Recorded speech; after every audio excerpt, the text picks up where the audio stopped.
Antrą baudą prametė Vaitkus, Watermanas kovojo kamuolį. Pavyko jį išsaugoti dabar svečiams. Vaitkus.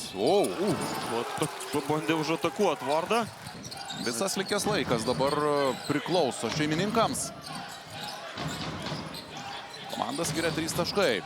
Larsonas iš 3 taškų zonos. Liko su aukštesniu Watermanu Larsonas. Už jį yra surinkęs Nevėžį OptiBet. Ir toliau labai geras dvitaškių pataikymas. Nėra pražangos ten. Vardas tiesiog vienas likęs Gargždų komandos žaidėjas. 13 rezultatyvių Kėdainių komandos perdavimų. Vardas vėl ir vėl 2 taškai su pražanga. OptiBeto kuo padvigubina ten vis... Taip, matęs Vardas, aišku, ir kitų tų šalių klimatų. Jau kalbėjom. Ir apie Bahreiną. Čia Larsonas atakuoja vėl Šoną Maknylą. Ir vėl situacija 2+1. Dar kartą tas epizodas, 3 asmeninė. +5 Kėdainių pusėje. Vardas. Iškart vėl leidžiasi po krepšių, vėl lieka prie Gargždų žaidėjo Vinio Okuo. Tai kol kas tik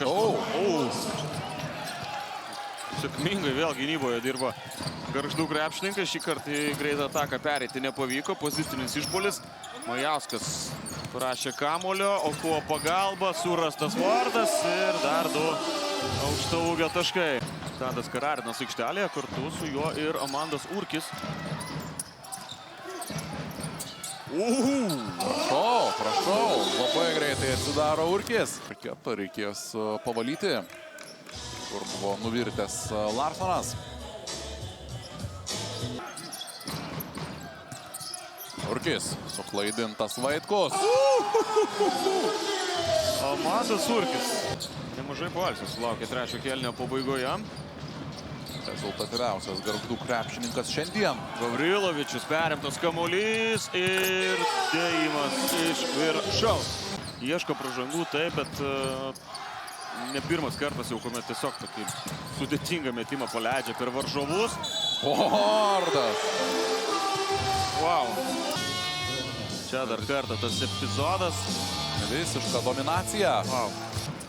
Persistengė. Gal buvo galima ir paprasčiau užbaigti ataką, bet kai taip įsibėgėjęs kilo, tai tikrai atrodė, kad įdės iš viršaus Vašičius. Larsonas smeigia 3 taškį +11 Gargždų pusėje ir čia prašo antrosios savo vandens pertraukėlės, bet dabar jau sugrįžti rungtynes